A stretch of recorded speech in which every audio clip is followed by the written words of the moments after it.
Hey everyone, thank you so much for joining me today. My name is Laura Train Mama. Today we are going to be looking at one of the Thomas and Friends magazines from last year. I'm fairly sure this is a Halloween edition. It's issue 841 and we're going to run through it now. So as always, you've got Thomas's challenge chart. It's going to give you a set of 6 challenges. When you have finished the challenges, you can pop on your sticker.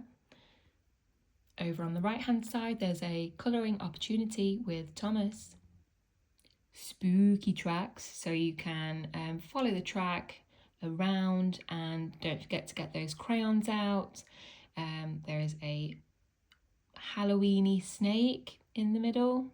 He's just basic snake really. What's he doing there then? Who knows? And then there is a story, Ghost Train. As always, I've skipped over the story. I'm going to do a separate upload for that to give it the airtime it deserves. For now, we are on the page Spooky Spotting, and you can find the details from the main picture and tick them off. Next, it's harvest time, and as you can see, we have already made a start, but not quite finished. We possibly never will. Over on the left, you can see Day Out with Thomas, which we actually did go on, and if you want to go back and have a look at that, you can. There's some videos, there are some uploads, there's a video of the Day Out with Thomas wooden railway train as well, so if you're interested in that, go and have a look.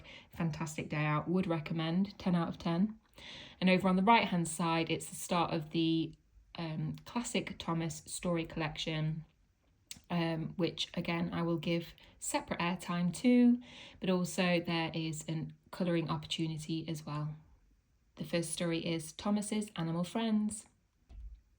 I mean, I'm not saying you wouldn't know what Percy looked like. I'm sure that there are some people out there who doesn't know what Percy looks like, but yeah, I don't know. Over in the middle, there is a spooky track. I could pull it out. I will pull it out, actually. Usually I wouldn't. I'm going to. Bear with.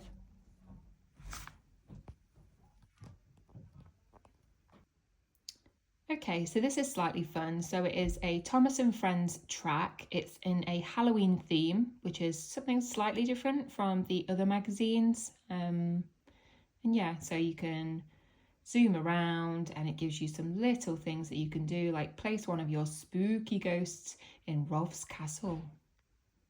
The next story is called Very Important Sheep. Over on the left is story quiz, so now that you will have read all of the stories in the magazine, you can test your knowledge. Over on the next page, there is a double spread colouring opportunity with Thomas. Am I the only one looking at these thinking, we know what Thomas looks like? To be fair, I did not know what Bruno looked like. Okay, over on the left, you've got shadow engines, where I guess you can use a line, match them up to their silhouette, and draw Bruno over on the right. Practice that maths with some spooky counting. Ooh, so something slightly different, get crafty and make your spooky hangers here. Over on the left, you can do some counting and practice the drawing over at the bottom and use of a pencil. Over on the right, you can draw Harold. Love a maze, never get tired of a maze. Nice to have one over on the left, so it says time to charge. And then over on the right, one more. You've got challenges with stickers, and then you can write your name, give yourself a sticker, you earned it. I rarely miss that magazine back that said, you are totally amazing, or whatever it said. Liked that. Anyway, that brings us to the end of this flick through of issue 841. It is the Halloween edition of Thomas and Friends. You will notice, if you are eagle-eyed, I haven't got the toys. We do have them, they're upstairs somewhere, and I just don't have time to go and look for them, but I do remember there being little plastic ghosts, and also there was a Sir Topham hat. It was small and plastic, and he glowed in the dark because it was the first time that my son had seen glow in the dark plastic, and he was mind blown. It was a good moment. I hope you enjoyed that, and if you are interested in hearing those stories, be sure to be checking out over the next day or two, and I will get those uploaded and read out to you. And other than that, have a great day.